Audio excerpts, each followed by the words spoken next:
Team വന്നിട്ട് അപ്പൊ അതിഥികളിൽ നിന്ന് മാക്സിമം പോയിന്റ്സ് മേടിക്കുന്ന കാര്യങ്ങളൊക്കെ പറഞ്ഞുകൊണ്ടിരിക്കുമ്പോഴാണ് ശ്രീത് ചോദിക്കണം, അപ്പൊ ടീമിൽ ഒരാളപ്പോൾ എന്തെങ്കിലും കുഴപ്പം കാണിച്ചു കഴിഞ്ഞാൽ ആ പോയിന്റ് മൊത്തത്തിൽ ടീമിൽ നിന്ന് പോകുമോന്നൊക്കെയുള്ള രീതിയിൽ ജിൻഡോനെ ചൂണ്ടിക്കാണിച്ചിട്ട് ചോദിക്കും. പെട്ടെന്ന് തന്നെ അപ്പൊ ശ്രീതു അപ്പൊ ജിൻഡോയ്ക്ക് എന്തെങ്കിലും തോന്നിയാലോന്നുള്ള ഒരു ഇതാവും കേട്ടോ. ജിൻഡോ എന്തെങ്കിലും കുഴപ്പമൊക്കെ കാണിക്കുമല്ലോ, അപ്പൊ ശ്രീതു അറിയാണ്ട് അങ്ങനെ പറയുമ്പോ കൈ അങ്ങനെ ആയി പോവും. അപ്പൊ ജിൻഡോ പാവം തോന്നൂട്ടോ. അതിന്റെ ജിൻഡോ പറയാ കുഴപ്പമൊന്നും ഇല്ലാന്നൊക്കെ പറഞ്ഞിട്ട് ജിൻഡോ ഓടി കൈയൊക്കെ കൊടുക്കും. അതിന്റെ ശ്രീതു തട്ടുകയൊക്കെ ചെയ്യും. അതിനായിട്ട് ഇവര് 3 പേരും കൂടെ ഒത്തൊരുമിച്ച് പ്രവർത്തിക്കും എന്നുള്ള രീതിയിൽ കൈയൊക്കെ കൊടുത്തിട്ടുണ്ട്. അപ്പൊ ഇവർക്ക് ഡ്രസ്സൊക്കെ കിട്ടിയിട്ടുണ്ട്. അപ്പൊ അർജുൻ അവിടെ പറയുന്നുണ്ട്, ഇതിപ്പോ ഹോട്ടലിലെ ഡ്രസ്സ് പോലെ അല്ലല്ലോ, സർക്കസ് ഡ്രസ്സ് പോലെയൊക്കെ ഉണ്ടല്ലോ എന്ന് അർജുൻ പറയുന്നുണ്ട്.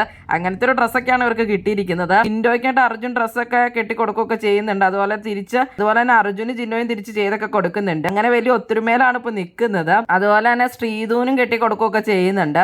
പുറത്തിരുന്നിട്ടായിട്ട് സായിയും അതുപോലെ തന്നെ സിജോയും കൂടി പറയുന്നുണ്ട് ജിൻഡോയുടേതായ വേറെ കളികളൊക്കെ കളിക്കാൻ സാധ്യതയുണ്ടെന്നുള്ളത്. ജിൻഡോയുടെ പണികളൊക്കെ റോബോട്ടായിട്ടപ്പം ഞാൻ കൊളാക്കുന്നൊക്കെയാണ് സായി അവിടെ സംസാരിക്കുന്നത്. കാറിന്റെ ഹോൺ കേൾക്കുമ്പോഴാണ് അപ്പൊ അതിഥി വരുന്നത് പറഞ്ഞിട്ടുള്ളത്. അപ്പോൾ എല്ലാവരും റെഡിയായി നിൽക്കുകയാണ് ലൈവില്. അപ്പൊ സാബുമോൻ അപ്പൊ കുറച്ച് നേരത്തിനുള്ളിൽ ലൈവിൽ എത്തുന്നതായിരിക്കും.